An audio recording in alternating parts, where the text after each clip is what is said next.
नमस्कार दोस्तों, मैं गोविंद विश्वास आप सभी का जीबीएफ फाउंडेशन बड़ौदा से स्वागत करता हूं।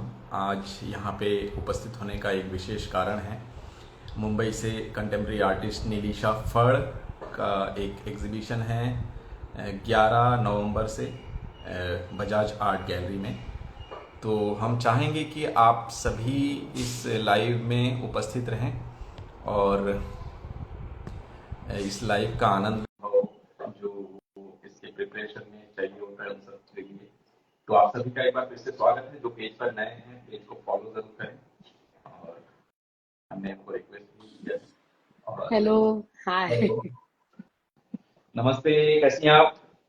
मैं ठीक हूँ, आप कैसे हो सर? बढ़िया। सबसे पहले तो आपका बहुत बहुत स्वागत है इस लाइव थैंक सेशन यू। में। Thank you. और ये लाइव सेशन मैं कहना चाहूंगा बहुत समय अंतराल के बाद ये लाइव सेशन हो रहा है इंस्टाग्राम के पेज से। हालांकि उसमें यूट्यूब पे तो होता है पर इंस्टाग्राम पेज से बहुत समय बाद हो रहा है। तो थोड़ा सा मुझे लगता है कि हम इसको पता नहीं कैसे ये होगा, क्योंकि पहले जब हम करते थे लॉकडाउन के समय में उस समय का बहुत अंतर हो गया है अब तो जी मुझे ऐसा लगता है। जी। काफी तो साल हो गए उसको। सबसे पहले तो हम आपको स्वागत करते हैं और दर्शकों से हम चाहेंगे कि इनके जो पेज है, इनके जो फॉलोअर्स हैं वो भी इनको पेज, इनके पेज को भी जाकर देखें, हमारे जो फॉलोअर्स हैं। और क्योंकि ये एक जॉइंट टॉक होता है और मुझे लगता है कि इससे बहुत सारी शंकाएं जो है, और आपके बहुत सारे फॉलोअर्स हैं मैंने देखा। मैं अभी जबलपुर गया था, वहां पे भी बहुत सारे ऐसे आपके जो रियलिस्टिक काम के फैन हैं। तो उसके बारे में भी हम बात करेंगे और अच्छा। जो एग्जीबिशन है उसके बारे में भी हम बात करेंगे। तो आपका स्वागत है। Thank you sir. Thank you और सबसे पहले फॉर। तो हम जानना चाहेंगे कि ये जो एग्जीबिशन का प्लान है वो कब से आपने प्लान किया, और कैसे एक एग्जीबिशन के प्लान के लिए आपको क्या क्या मेहनत करनी पड़ती है, क्योंकि ये नए स्टूडेंट्स के लिए बहुत जानने का विषय है। जी, एक्चुअली दिसंबर में मैंने गैलरी को अप्रोच किया था हम्म। और वहाँ पे मैंने उनको बोला था कि मुझे मतलब अपॉर्चुनिटी मिल सकती है क्या, तो उन्होंने फिर मुझे बोला था आपका जो पोर्टफोलियो या जो भी कुछ है वो आप ईमेल कीजिए। तो मैंने उनको ईमेल किया था और इमीडिएटली उन्होंने मतलब मुझे डेट्स दे दिए और उस हिसाब से फिर मैंने तैयारी शुरू की। तो दिसंबर 2023 से चालू है। पर एक चीज है, एक एग्जीबिशन के लिए तो मुझे लगता है कि बहुत सारे प्रिपरेशन करना पड़ता है आपको। लगभग 6 महीने साल भर से तैयारी करनी पड़ती है। जी। ये तो तो है। उसको लेके आप कुछ कहना चाहेंगे? आई थिंक कि एग्जीबिशन के लिए तैयारी, इससे मैं थोड़ा मुझे ये कंसेप्ट मुझे वियर्ड लगता है, क्योंकि एग्जीबिशन के लिए आप काम करने लगते हो तो नहीं वो नहीं, काम अलग होता है मेरा मेरा और कहने का मतलब है जैसे हम रेगुलर काम तो करते हैं पर एक सोलो के लिए जो प्रिपेयर करते हैं हम, 10 काम में से एक काम निकाल के रखते हैं कि हमें वो सोलो के लिए प्रिपेयर करना है। ये बेस्ट काम हम निकाल के रखते हैं। जी। मैं उस तरीके का मैं कहना चाह रहा हूँ। Okay okay, yes yes yes. नहीं, वो तो है। एक्चुअली मेरे कुछ पहले के भी काम है इसमें और नए काम भी है। ओके। तो मुझे मतलब थोड़ा सा ऐसे डेडलाइन या ऐसे कुछ होगा ना, तो मुझे पसंद नहीं है वैसे काम करना। तो मुझे ऑलरेडी काम अगर मेरे पास है तो ही मैं सोलो के लिए जाऊंगी। मतलब ऐसे नहीं कि मैंने बुक किया है सोलो शो तो आज से काम शुरू, अगर आज से 6 महीने बाद 1 साल बाद मेरा सोलो शो है तो मैं आज से काम शुरू करूंगी, फिर वो शो के लिए वो काम करूंगी। तो वो काम में वो मजा मेरे लिए नहीं आता, मतलब मेरा वैसे हो जाता है। बिल्कुल। नहीं, कई बार ऐसे होता है ना हाँ ये, एक तो प्रेशर हाँ। में तो काम नहीं होता है, कोई एग्जैक्टली भी आर्टिस्ट से काम एग्जैक्टली नहीं। एग्जैक्टली, वही वही चीज है। वही। तो कितने काम आप डिस्प्ले करने वाली हैं इस शो में? मेरे कुछ 25 काम है इस शो में, 25 to 30 काम छोटे है, बड़े मिला के? छोटे बड़े मिला। यस। ओके। सभी सभी ऑयल में है या एक्रेलिक में भी है? Oil and acrylic both. Okay. अच्छा, दूसरा कि मैं ये जानना चाहूंगा कि जैसे बहुत सारे स्टूडेंट्स हैं ना, वो पूछते हैं कि आपके काम को लेके भी कई सारे ऐसे कि एक लाइव वो होता है एक रेफरेंस लेके, तो आप क्या रेफरेंस लेके भी आप काम करती हैं?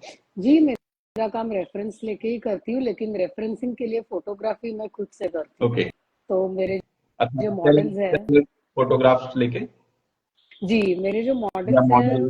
वो उनको मैं घर पे बुला के उनसे कॉन्वर्सेशन करने के बाद सेकंड सेशन में उनको मैं एक्चुअली मेरे मॉडल्स के लिए मेरा बहुत रिस्पेक्ट है। दे आर बहुत ही मतलब कोऑपरेटिव ऐसे मुझे मॉडल्स मिले हैं आज तक।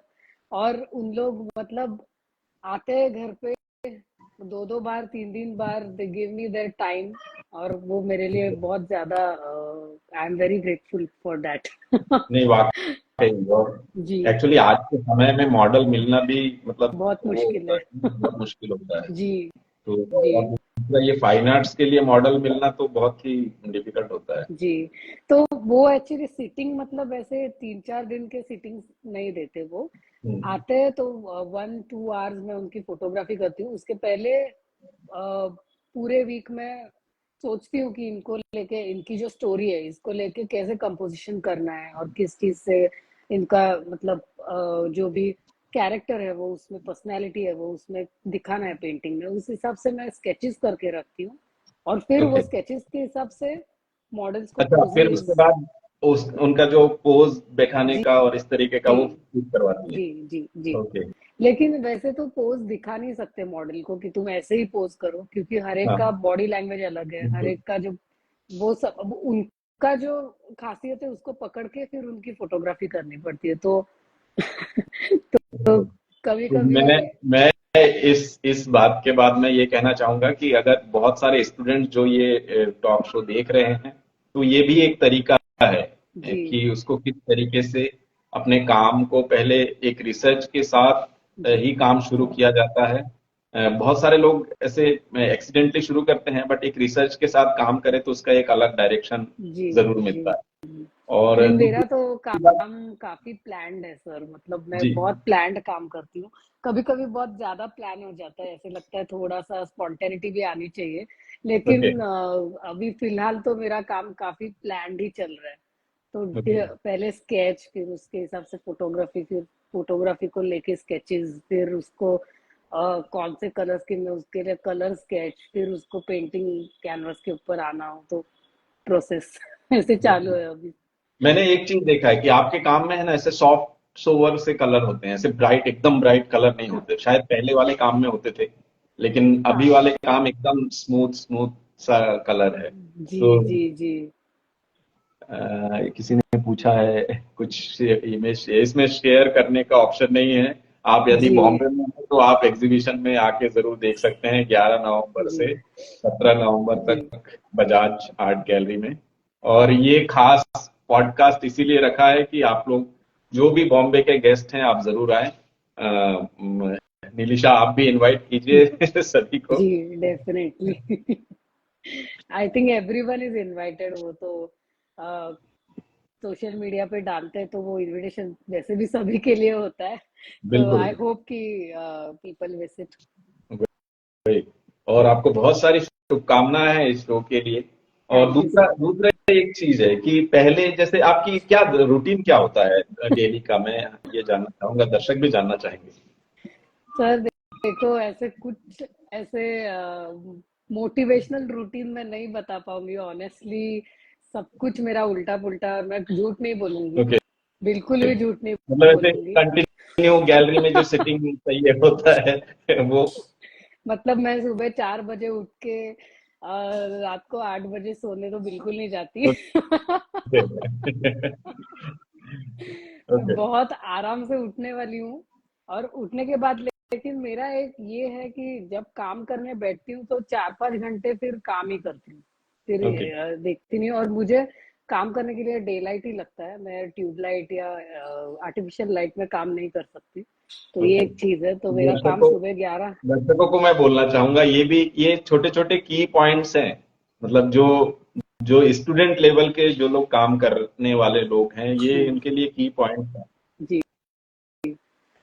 तो हैं। मैं 12-1 बजे काम करने बैठती हूँ। 5 बजे तक मेरा काम चलता है। 5 बजे के बाद लाइट स्लोली स्लोली निकलने लगता है तो मुझे ओके। काम स्टॉप करना पड़ता है, क्योंकि जो स्किन टोन या जो भी चीज है वो कलर्स में आर्टिफिशियल लाइट में नहीं बना सकती। और वो बना के मैं अप्लाई भी करूँ तो दूसरे दिन वो कुछ अलग ही दिखने लगता है। तो मैं काम बंद कर देती हूँ उस टाइम ओके। पे। कभी ऐसा हुआ है कि आपने कुछ सोच के शुरू किया है और कुछ और हो गया हो?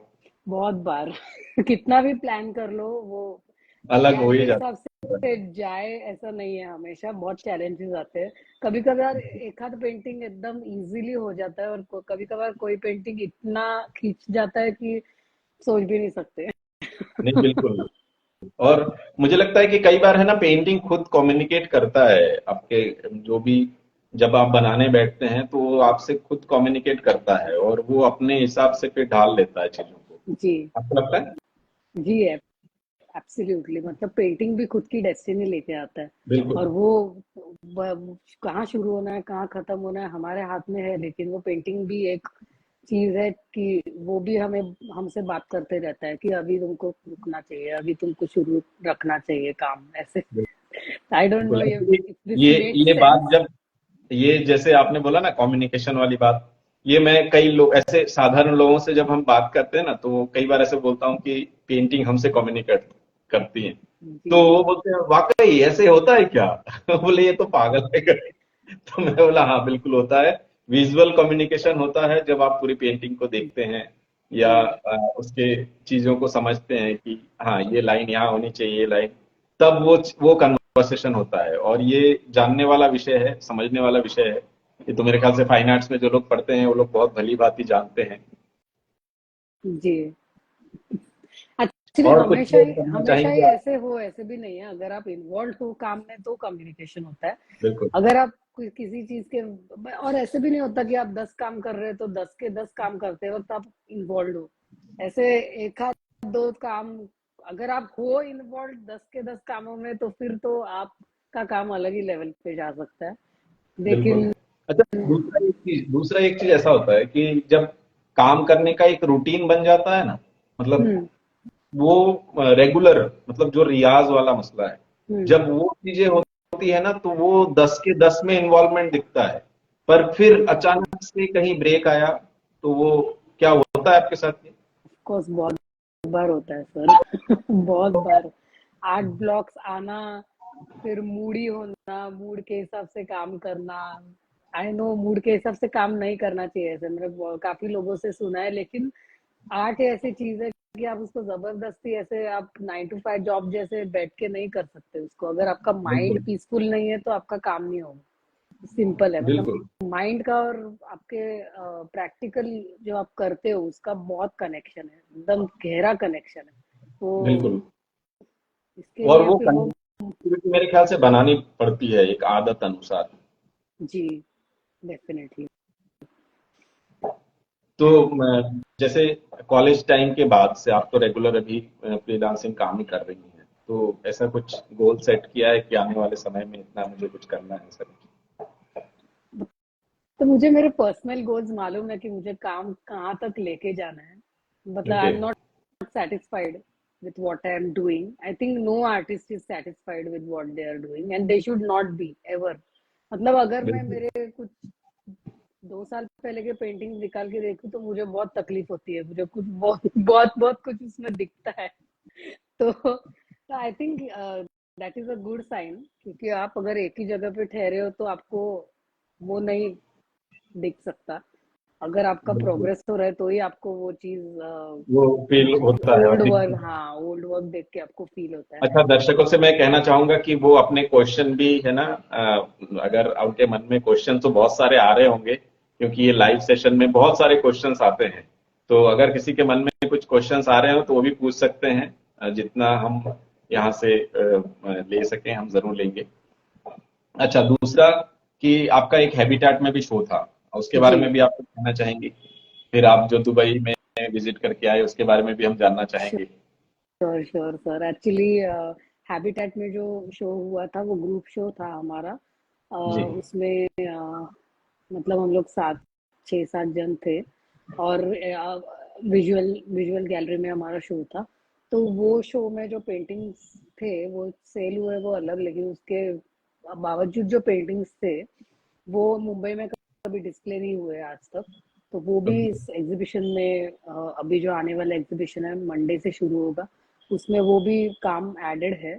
और प्लस कुछ नए काम भी है। और दुबई तो सर पर्सनल ट्रिप थी।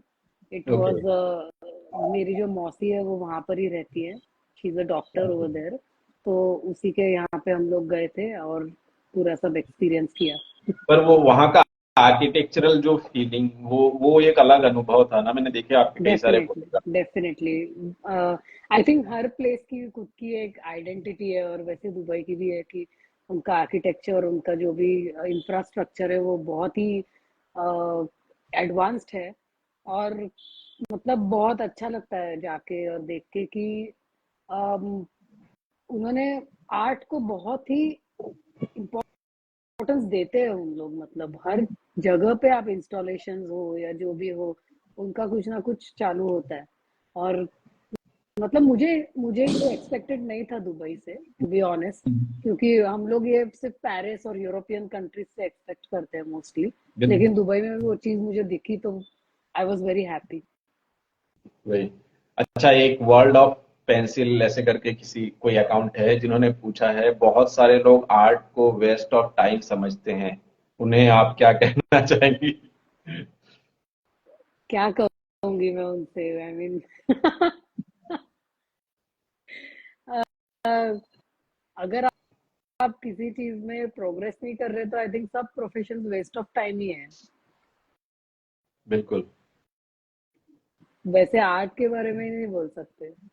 किसी भी प्रोफेशन में आप जाते हो, अगर आप उसमें पूरी लगन से काम नहीं कर रहे, या मतलब कुछ आधा अधूरा काम कर रहे हो, या तो कुछ फायदा नहीं आपके एजुकेशन का। तो कोई भी प्रोफेशन वेस्ट ऑफ टाइम ही है। बिल्कुल। बिल्कुल। बहुत सारे मैसेजेस आ गए हैं। विद्या जी बोल रही है, I love Nilisha work. Thank you. तो और भी किसी को कुछ पूछना है तो पूछ सकते हैं, क्योंकि इसमें जब हम एक क्वेश्चन लेते हैं तो बहुत सारी चीजें आ जाती हैं, फिर हमें ऊपर ये करके देखना होता है। और दूसरा, आप कुछ कहना चाहेंगे अभी के जो स्टूडेंट्स हैं उनको, जो कॉलेज में पढ़ रहे हैं? आई थिंक अभी के जो स्टूडेंट्स हैं वो बहुत ही स्मार्ट है, और उनका स्मार्टनेस ही उनको बहुत तकलीफ दे रहा है आजकल। मतलब मुझे काफी लोगों के कॉल्स आते हैं, हम्म। मैसेजेस आते हैं कि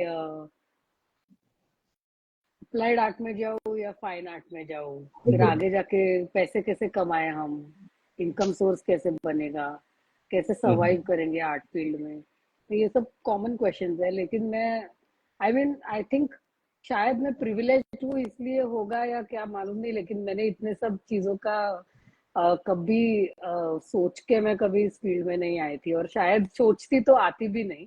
सही क्योंकि बात है। मैंने सिर्फ यही चीज का ध्यान दिया कि अभी कुछ कर रहे हैं तो उसको पूरी तरह करना है। फिर वो कुछ भी हो, बिल्कुल। वो आर्ट हो या कुछ भी हो, अब जो भी काम आपने हाथ में लिया है उसको पहले आप 100% फोकस करके करेंगे तो उसका इनकम सोर्स क्रिएट होगा ना आगे जाके। अगर आप स्टार्टिंग से ही सोच रहे हो कि इसमें से मैं पैसे कैसे कमाऊं, I don't think you will be able to give your 100%। अगर आप उस काम में अच्छे बनते हैं तो आपको लोग उस चीज के पैसे देंगे, नहीं तो क्यों देंगे। मतलब सिंपल बिल्कुल। सी बात है। और मैं अंडरस्टैंड करती हूँ कि लड़कों का जो लाइफ है वो अलग होता है, बहुत उनके डिफिकल्ट तो रिस्पॉन्सिबिलिटीज अलग होता होते हैं। जी जी, उनके रिस्पॉन्सिबिलिटीज अलग है। लेकिन उनके लिए भी यही रूल है, बट उनको फॉलो करना ये ज्यादा डिफिकल्ट है। बिल्कुल। रिस्पॉन्सिबिलिटीज को माइंड में रखते हुए ये फॉलो करना उनके लिए थोड़ा डिफिकल्ट है।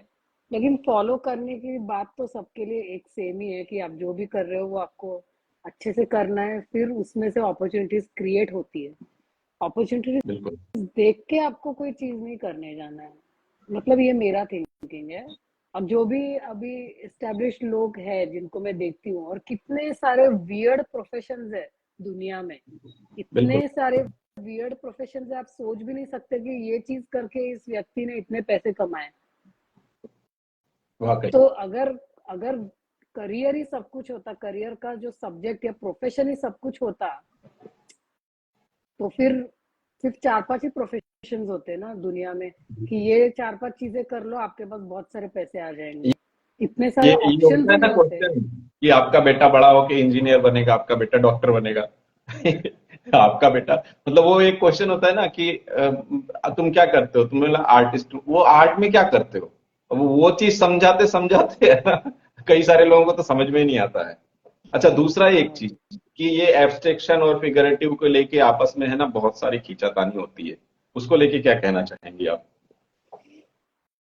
आई थिंक कि figurative as an figurative artist मैं ये कहती हूँ कि फिगरेशन में भी बहुत ही अलग अलग तरीके से काम हो रहा है। बिल्कुल।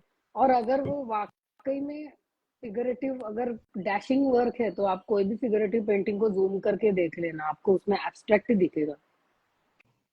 क्योंकि व्हाट इज एब्स्ट्रैक्शन, कि जिस फॉर्म को आप रिकॉग्नाइज नहीं कर सकते उसको हम एब्स्ट्रैक्शन बोलते हैं। कि ये फॉर्म है, इसको हम नाम नहीं दे सकते कि ये फूल है, ये प्लांट है, ये ह्यूमन फिगर है, तो उसको हम एब्स्ट्रैक्शन का नाम देते हैं। तो अगर फिगर को हम बाजू रख के फिगर का कोई पार्ट जूम कर ले, कोई ड्रेपरी का पार्ट जूम कर ले, या कोई बिल्कुल। बैकग्राउंड का कोई पार्ट जूम कर ले, बैकग्राउंड में अगर ट्रीटमेंट है फिगर के, उसका हम्म, पार्ट जूम कर ले, तो उसमें रिकॉग्नाइजेबल फॉर्म निकल जाता है कंप्लीटली उसमें। फिर वो लड़की है, लड़का है, उसके हाथ है, पैर है, कान है, नाक है, वो सब दिखना बंद हो जाता है और सिर्फ वो टेक्सचर या जो ट्रीटमेंट है वो जूम करके आप देखते हो। तो वो भी एब्स्ट्रैक्ट ही हो गया ना। मतलब इसका मतलब ये है कि हर हर एब्स्ट्रैक्ट में भी फिगरेशन है और हर फिगरेशन में भी एब्स्ट्रैक्ट है। दोनों एक दूसरे से बिल्कुल। लिंक्ड है। लेकिन ये जो रिलीजन को पर कैसे हम वो ग्रुप करके आपस में रखा वो है, खींचातानी करते रहते हैं ना, वही तो पॉलिटिक्स समस्या है। पॉलिटिक्स में कैसे पार्टीज बन चुके हैं, या रिलीजन में कैसे अलग अलग रिलीजन बन चुके हैं, लेकिन भगवान एक ही है, वैसे ही है बिल्कुल। ये। ये वैसे ही है। वाकई। और दूसरा एक चीज है ना, जैसे अपने आजकल देखने जाए ना कि अपने इसमें इन्फ्लुएंस बहुत ज्यादा है। मतलब कोई भी कॉलेज हो, मैं यहाँ का बोल सकता हूँ कि यहाँ बहुत सारे ऐसे इन्फ्लुएंस होते हैं कि जहाँ बाहर, जैसे आउट ऑफ इंडिया में क्या चल रहा है उन सब चीजों, क्योंकि आजकल आप इंटरनेट पे देखो हर जगह का बिनालय, ये सारी चीजें वहाँ क्या डिस्प्ले हो रहा है सब दिखता है। तो धीरे धीरे वो एक इन्फ्लुएंस आता है, फिर एक किसी उसमें आर्टिस्ट कोई भी स्टूडेंट को अच्छा एप्रिसिएशन मिल गया, तो दूसरे जो भी स्टूडेंट्स होते हैं ना उनका मन या तो बैठ जाता है या वो भी उस रास्ते पे चल पड़ते हैं और फिर आगे जाके खो जाते हैं। तो ऐसा भी है। अभी यहाँ पे किसी ने पूछा है कि मैं उत्तराखंड से हूँ, वहाँ पे ritual place like Uttarakhand, what would we do, no exhibition, no galleries. मैं तो ये कहना चाहूंगा कि सोशल मीडिया आपके पास बहुत बड़ा प्लेटफॉर्म है, जी। इंस्टाग्राम है, यूट्यूब है, आप उस पे जुड़ें और फिर धीरे धीरे दूसरे गैलरी से संपर्क करना चाहें तो कर सकते हैं। और मुझे लगता है बहुत बड़ा प्लेटफॉर्म, मैं खुद महसूस करता हूं कि ये इंस्टाग्राम, यूट्यूब, फेसबुक ये बहुत बड़ा प्लेटफॉर्म है जो आपको एक्सप्लोर करने के लिए बहुत सारा कुछ इसमें है। तो बिल्कुल। वहां से हम बाहर लोगों से जुड़ सकते हैं। आप क्या सोचते हैं इस विषय में? ऑफ कोर्स एक्चुअली ये जो प्रॉब्लम है ये बहुत ही प्रैक्टिकल प्रॉब्लम है। सब इंस्टीट्यूशंस में गाइडेंस नहीं मिल रहा बच्चों को, और वो बहुत ही उसके वजह से फ्रस्ट्रेटेड हो चुके हैं। और इसके लिए मैं, आपने जो कहा वो बराबर है, सोशल मीडिया। क्योंकि कॉलेज में भी अगर आप कितने भी रेप्यूटेड कॉलेज में जाओ, आपको खुद का रिसर्च करना ही पड़ता है और आपको। दूसरा वहां तो प्लेसमेंट मिलता है जी। नहीं, मतलब दूसरी जगह जैसा। जी। वही। तो आपका रिसर्च आपको करना ही पड़ता है। आप कोई भी कॉलेज में जाओ, कोई भी आपको ग्रेट मेंटोर हो, कोई भी गाइड गाइड हो, आप सिर्फ गाइड या मेंटोर का सुन के अगर काम कर रहे हैं ना, तो आप फॉलोअर बन चुके हो। बिल्कुल। आप है ना, खुद का कुछ नहीं कर सकते उसमें से। खुद का करने के लिए आपको हिस्ट्री पढ़नी ही पड़ेगी, और आपको पास्ट में जाना ही पड़ेगा, और आपको खुद का रिसर्च करना ही पड़ेगा। तो उसके लिए बहुत ही social media is like a god today. तो मतलब मुझे, मतलब ये एक्सपीरियंस आया है, जेजे में इतनी बड़ी लाइब्रेरी है, उसमें इतने सारे बुक्स है, और बहुत ही अच्छे बुक्स है जो हमने कभी पढ़े नहीं। अनफॉर्चुनेटली हमें तभी क्या मालूम, हम सिर्फ जाते थे लाइब्रेरी में और वो बुक में सब वो पेंटिंग्स के फोटोग्राफ्स देख के बाहर आ जाते थे, and I still regret this. क्योंकि बहुत ही हम्म, बड़ा खजाना है वहां पे। लेकिन फिर मैं बिल्कुल। जब थीसिस करने बैठी, और थीसिस के लिए मुझे इंफॉर्मेशन चाहिए थी, तब जी। मुझे इंटरनेट ही ज्यादा काम आया था। मतलब ऐसे नहीं कि मैंने इंटरनेट पे जाके रेडीमेड कुछ लेके कॉपी पेस्ट करके थीसिस बनाया, वैसे नहीं है। लेकिन जो सोर्सेज जो है ना इंटरनेट पे, वो बहुत है, बहुत है। अगर वो बिल्कुल। सोर्सेज की लाइब्रेरी बने ना, तो बहुत स्पेस लगेगी उस लाइब्रेरी के लिए, शायद एक कंट्री बन जाए वो बड़ी। बिल्कुल। अच्छा, तो दूसरा कहने ये का मतलब ये एक है क्वेश्चन कि और है बीएफए एमएफए के बाद फुल टाइम आर्टिस्ट रहने के लिए कैसे खुद को मेंटेन करें? और दूसरा, एक सार्थक आर्ट गैलरी ने क्या लिखा है, paint are not given equal respect to artist who act. अब उसके लिए हम क्या कर सकते हैं ये बताओ। ये कोमल जी ने पूछा है। कोमल जी, मैं बताना चाहूंगा, बजाज आर्ट गैलरी मुंबई में उनका 11 तारीख से शो है। तो आप लोग जरूर जाएं, जरूर देखें। एक्चुअली बहुत सारे क्वेश्चन आ गए हैं और वो ऊपर हो गया है। एनीवे, अभी जो नए दूसरे क्वेश्चन आएंगे हम उनको ऐड करेंगे।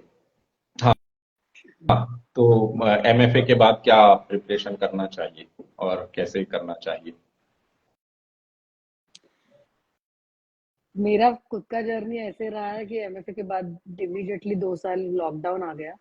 तो हाँ, लॉकडाउन में मुझे सब, मतलब सब बंद था ना, सब कियोस्क बंद था। बिल्कुल।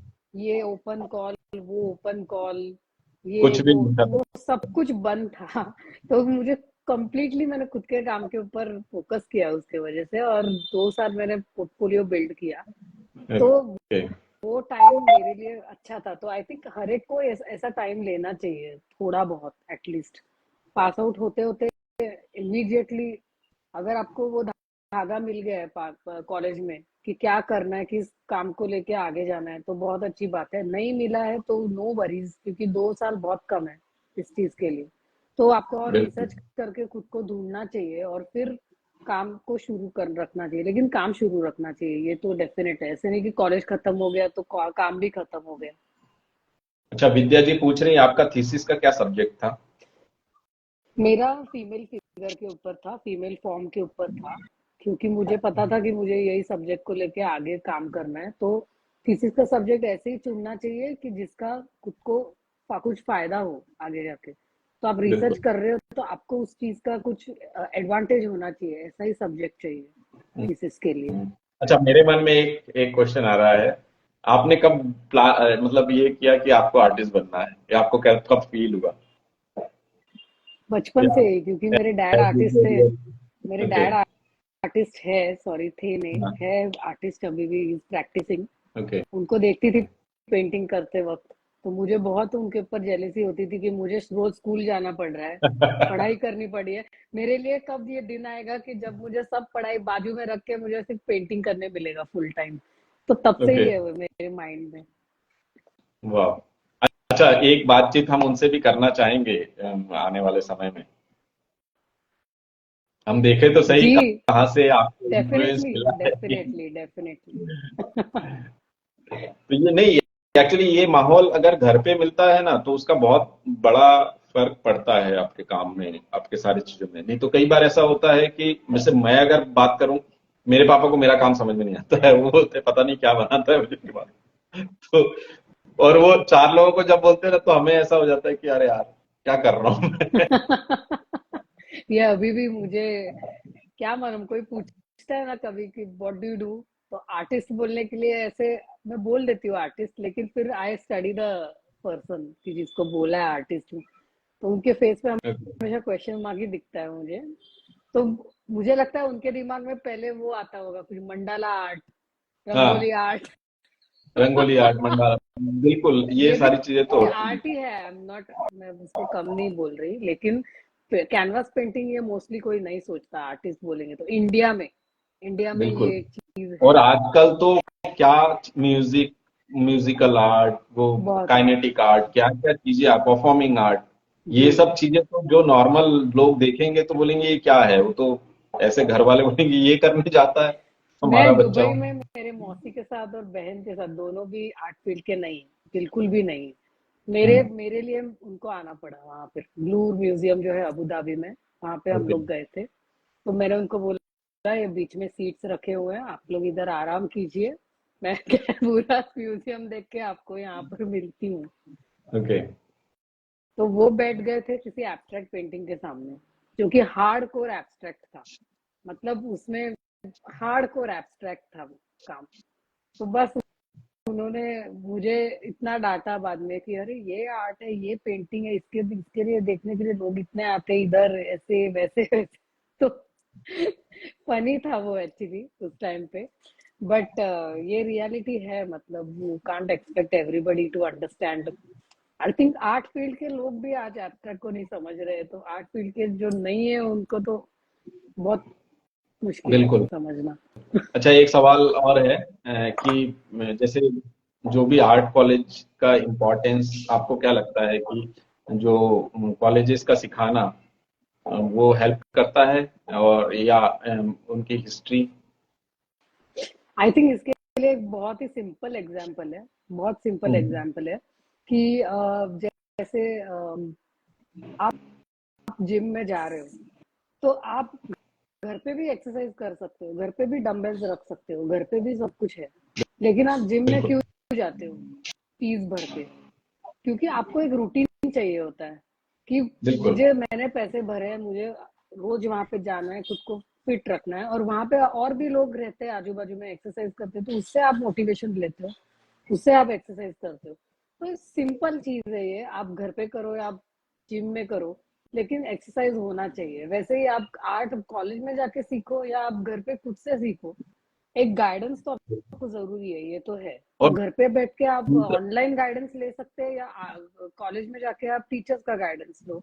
दोनों जगह पे खुद का रिसर्च करना ही है और खुद आपको काम करना ही है, खुद हाथ पैर हिलाने ही है, इसके बिल्कुल। अलावा कुछ नहीं होगा। दूसरा एक चीज है ना, मुझे ऐसा लगता है ना, वो जो एक श्लोक है ना, गुरुदेवो गुरु ब्रह्मा गुरु विष्णु गुरुदेवो महेश्वरा गुरु साक्षात परम ब्रह्मा तस्मै श्री गुरुवे नमः। ये चीज तो मेरे ख्याल से आज तो लोग भूल ही गए हैं। जी मतलब ये मोस्टली, मैं ऐसा नहीं कहना चाहूंगा कि गूगल से जो भी ज्ञान मिलता है वो खराब है भाई, ये है, लेकिन गुरुओं का रिस्पेक्ट कैसे भी हो, गुरुओं का रिस्पेक्ट बहुत जरूरी है। अब क्योंकि मुझे लगता है ना, ये तो पारंपरिक है। और कई, मैं तो ऐसे टीचर्स को मैं याद करता हूँ जिन्होंने मुझे कॉलेज टाइम में पढ़ाया, और उन्होंने कुछ एक बात कही थी। एक बार मैं पॉन्ड के पास है ना, मैं कुछ बना के प्ले कर रहा था, तो उन्होंने मुझे कहा कि क्या ये तुम्हारा आर्ट है? तो मैं बोला, मैं उस समय मुझे समझ में नहीं आया, वो लगभग करीब 6 से 7 साल बाद मुझे वो बात ध्यान आई कि हम जो भी प्ले कर रहे हैं या जिससे हमें खुशी मिल रही है, वो हमारे लिए आर्ट है। तो तब मेरे को समझ में आया। तो ऐसे बहुत सारे टीचर्स की बहुत सारी बातें हैं जो उस समय तो नहीं आती, या उस समय आप जी जानबूझ के समझना नहीं चाहते हैं, लेकिन वो धीरे धीरे आपको रियलाइज होती हैं, अच्छा, और आज भी रियलाइज होती हैं।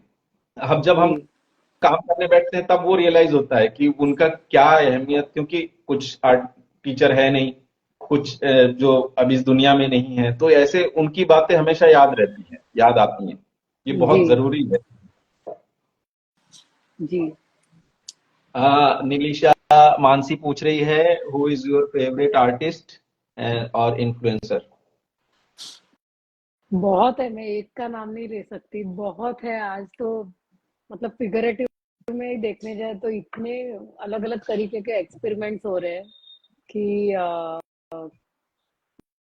मतलब बहुत ही आर्टिस्ट है, मैं एक का नाम ले ही नहीं सकती। बट अगर हिस्ट्री में जाऊँ, आर्ट हिस्ट्री में जाऊँ, तो मुझे एडगर देगा का काम पसंद है बहुत, बैले के जो फिगर्स वाला काम है वो पसंद है। जेनी सविल का नाम तो मैं हमेशा ही लेती हूँ हर जगह पे, वो भी मुझे ओके। पसंद है। तो काफी आर्टिस्ट है ऐसे, एक दो का नाम मैंने लिया अभी फिर भी, लेकिन हर एक से बिल्कुल। कुछ सीखने जैसा है।